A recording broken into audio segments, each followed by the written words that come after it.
നമ്മുടെയൊക്കെ നാട്ടിൽ കാണുന്ന നമ്മളൊക്കെ ഒരുപക്ഷെ ചില പൈശാചിക ബാധയാണെന്നൊക്കെ പറയുന്ന ഒട്ടുമുക്കാലും കേസുകൾ മാനസിക രോഗപീഠകളുടെ ഭാഗമാണ് കേട്ടോ. എല്ലാം നിങ്ങൾ പൈശാചിക ബാധകളാണെന്ന് പറയരുത്.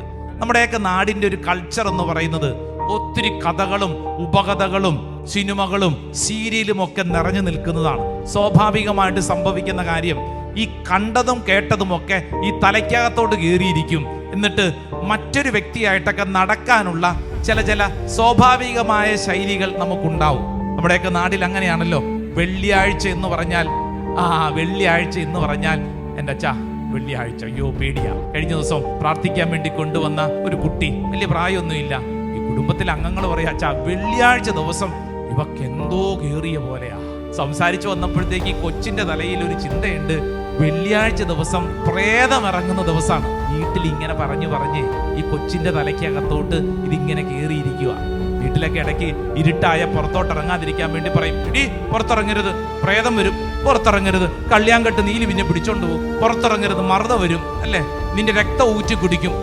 ഈ കൊച്ചിന്റെ തലയ്ക്കകത്തേക്ക് ചെറുപ്പകാലം മുതലൊരു ചിന്ത കയറി, വെള്ളിയാഴ്ച പുറത്തിറങ്ങിയാൽ ആര് പിടിച്ചോണ്ട് പോകും? പിശാച് പിടിച്ചോണ്ട് പോകും. അത് കള്ളിയാങ്കാട്ട് നീലി, യക്ഷി, പ്രേതം, ഭൂതം, ഇതിങ്ങനെ തലയ്ക്കകത്തേക്ക് നാട്ടുകാര് പറഞ്ഞ് വീട്ടുകാര് പറഞ്ഞ് ചില കാര്യങ്ങൾ കയറിയിരിക്കുന്നതാ. അതൊരു മാനസികമാണ്. ഡൽഹിയിലായിരുന്ന അവസരത്തിൽ ഒരു കുടുംബം, ഒരു നോർത്ത് ഇന്ത്യൻ ഫാമിലിയാണ്. അവരുടെ +2 കഴിഞ്ഞ പെൺകുട്ടിയുടെ വസ്ത്രവിധാനം വളരെ രസകരമാണ്. പുരാണ സീരിയലുകൾ ഇവള് കാണും.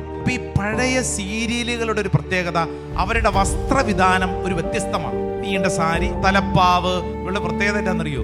ഇവള് രാവിലെ കുളിച്ചൊക്കെ ഒരുങ്ങി കഴിഞ്ഞ് ഇവള് നടക്കുന്നത് ഈ കഥാപാത്രമായിട്ടാണ് നടക്കുന്നത്. രാവിലെ തന്നെ അമ്മയുടെ ഒരു സാരിയൊക്കെ ഇവിടുന്നെങ്കിലും എടുത്തോണ്ട് വന്ന്, എന്നിട്ട് ഡൽഹിയിൽ മാർക്കറ്റിൽ ഇങ്ങനെയുള്ള കുറേ സാധനങ്ങൾ അതെല്ലാം കൂടെ കഴുത്തേലൊക്കെ ഇട്ട് ഇവള് രാവിലെ മുതൽ ഇങ്ങനെയാണ് നടക്കുന്നത്, കഥാപാത്രമായിട്ടാണ് നടക്കുന്നത്.